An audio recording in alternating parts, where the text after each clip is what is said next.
Grandes genios e inventos de la humanidad. El fonógrafo de Thomas Alva Edison.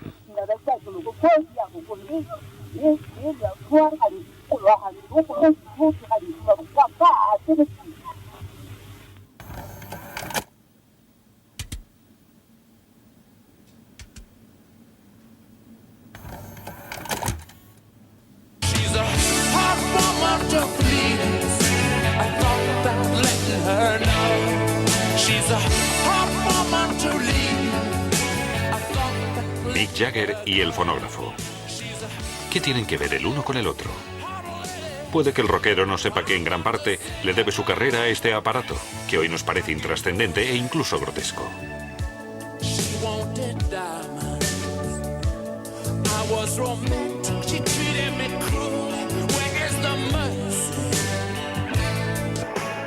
Cuando se presentó el fonógrafo a finales del siglo XIX, el público consideró esa máquina sonora una maravilla de la técnica, y muchos llegaron a pensar que era cosa de magia. Su creador, el estadounidense Thomas Alva Edison, pronto fue considerado un mago por sus compatriotas. Gracias al fonógrafo, se convirtió en una leyenda en vida. Nadie impulsó como Edison con sus inventos el paso de Estados Unidos de país agrícola a nación industrial. Muchos contemporáneos conocían la ajetreada historia de su vida. Con 15 años, Edison trabajaba en el ferrocarril como chico de los periódicos. En el vagón de equipajes hacía experimentos de química, una ciencia que le fascinó siempre.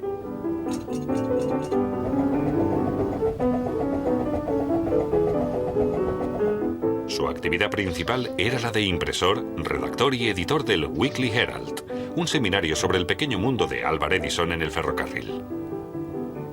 Pero siempre estuvo en pie de guerra con la ortografía, pues no tuvo una formación académica completa.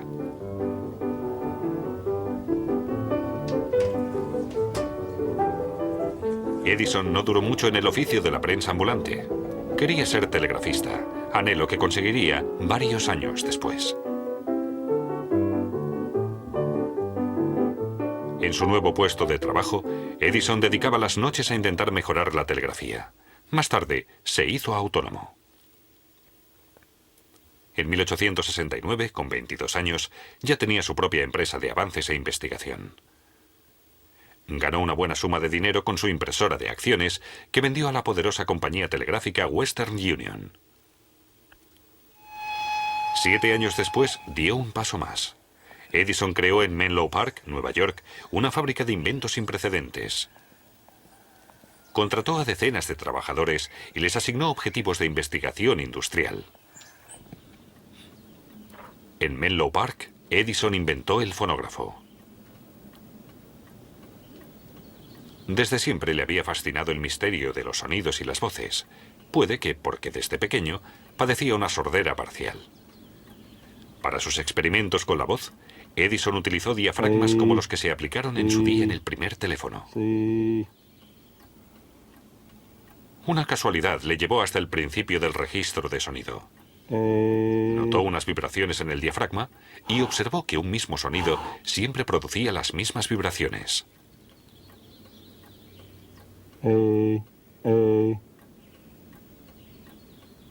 Edison se percató de que podría registrar el sonido si conseguía concentrar las vibraciones del diafragma en un punto y plasmarlas, por ejemplo, en un material de soporte rotante.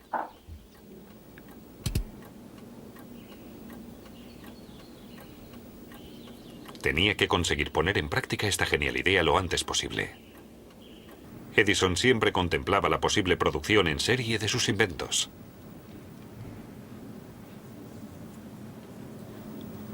Fijó una aguja en el diafragma vibratorio y escogió papel de parafina como material de soporte. Mary tenía un corderito. Blanco era el vellón. Y a donde ella fue, siempre la siguió. Mary tenía un corderito. Blanco era el vellón.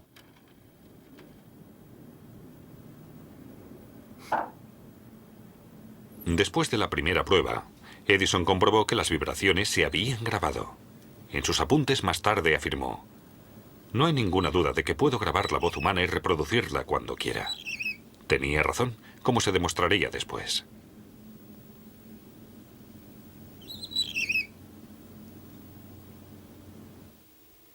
En diciembre de 1878 obtuvo la patente de su fonógrafo. La primera máquina de grabación y reproducción de sonidos.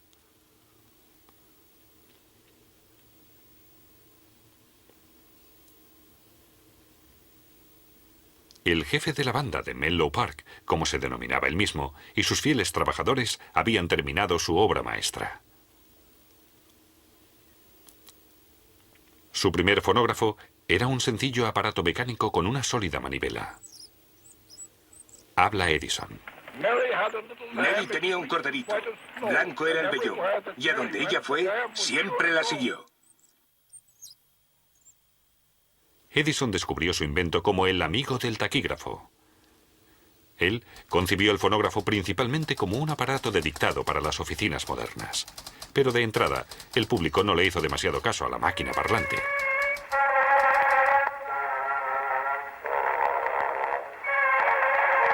Su gran éxito de ventas llegó años después, pero de una forma distinta a la que esperaba Edison.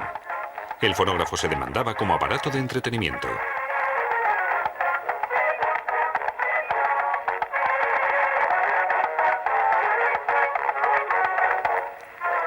A finales del siglo XIX, el fonógrafo de Edison se producía en serie. Costaba hasta $35, que en aquella época era mucho dinero. Los oyentes estaban como locos, y solo una minoría se preguntaba cómo se producía aquella delicia para los oídos.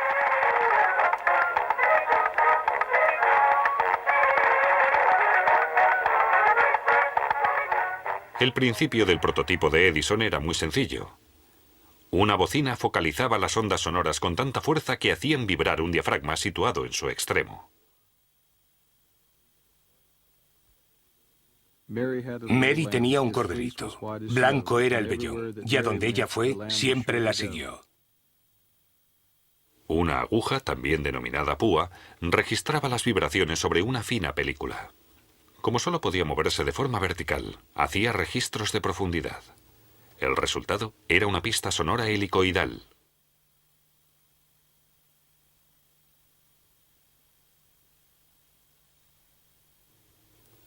Para la reproducción solo había que seguir el proceso a la inversa.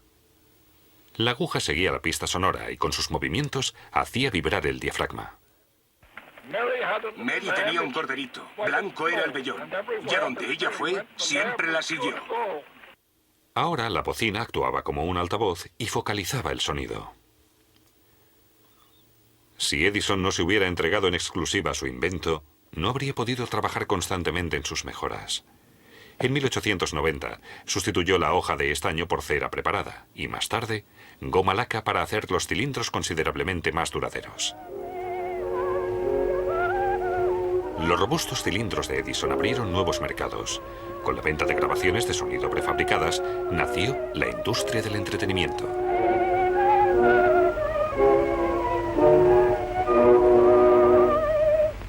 Con el fin de siglo llegó la decadencia del fonógrafo, pues surgió su primer competidor, el gramófono, con sus discos giratorios, los discos planos.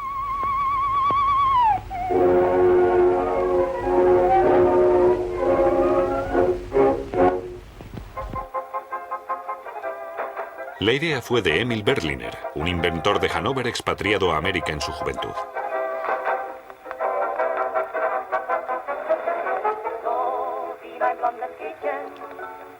Al principio, los discos de Berliner eran del mismo material que los cilindros de Edison, pero más fáciles de fabricar en serie. De un disco original se podían hacer miles de copias. La aguja estaba inclinada. A diferencia de la púa de Edison, producía un menor desgaste y una mayor calidad de sonido. Solo una persona prefería ignorar estas ventajas. Edison se mantuvo fiel a su fonógrafo hasta que en 1912 tuvo que detener la producción por falta de demanda.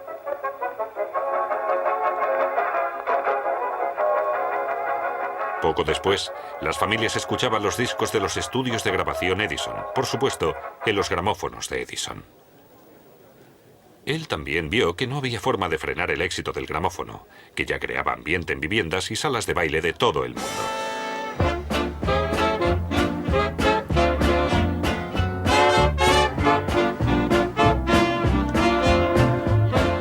Los avances no se hicieron esperar.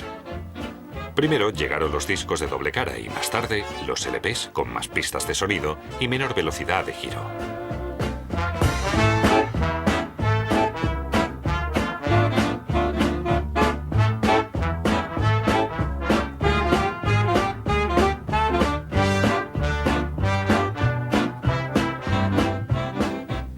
Las grabaciones de sonido y la fabricación de discos y de gramófonos eran costosos procesos industriales que solo aportaban beneficios económicos realizados en gran número. En los primeros años del gramófono, unas cuantas empresas monopolizaban el mercado discográfico. Cantantes como Caruso se convirtieron en estrellas mundiales, pues los discos negros estaban al alcance de todos los bolsillos. La radio también tuvo mucho que ver en su expansión durante los años posteriores.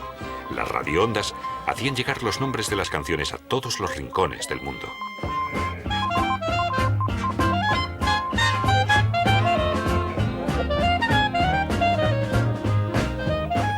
Lo que los fans escuchaban en la radio lo compraban después para sus colecciones de discos. Poco a poco, la industria discográfica se convirtió en un fenómeno universal.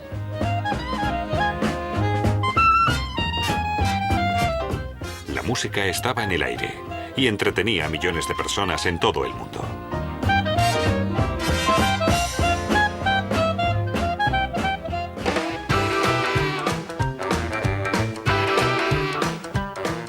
Con el rock and roll, en los años 50, nació una cultura juvenil que no se había dado nunca.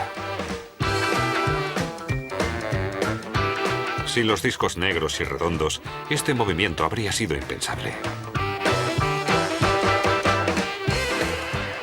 En los años 60 surgieron nuevos beneficiarios de los inventos de Edison y Berliner, los grupos de pop como los Beatles.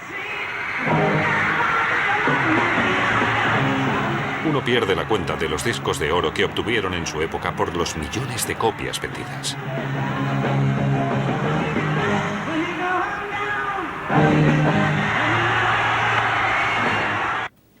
Con el tiempo, del gramófono solo ha perdurado el principio del registro de sonido y las pistas. Tocadiscos de alta fidelidad, piezas de coleccionista. Pero los días dorados del disco de vinilo han terminado. Un pequeño disco plateado le ha tomado el relevo, el Compact Disc, también denominado CD.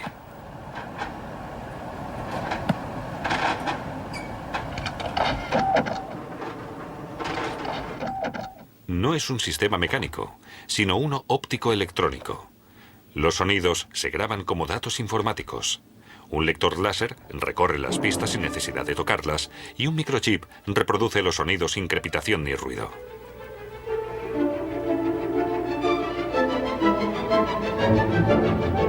Thomas Alva Edison siempre soñó con un sonido tan perfecto a pesar de su sordera parcial. Su mayor deseo fue reproducir entera la 9ª Sinfonía de Beethoven.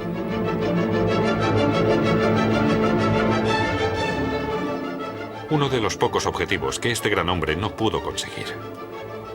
A pesar de ello, celebró los éxitos de muchas otras innovaciones técnicas.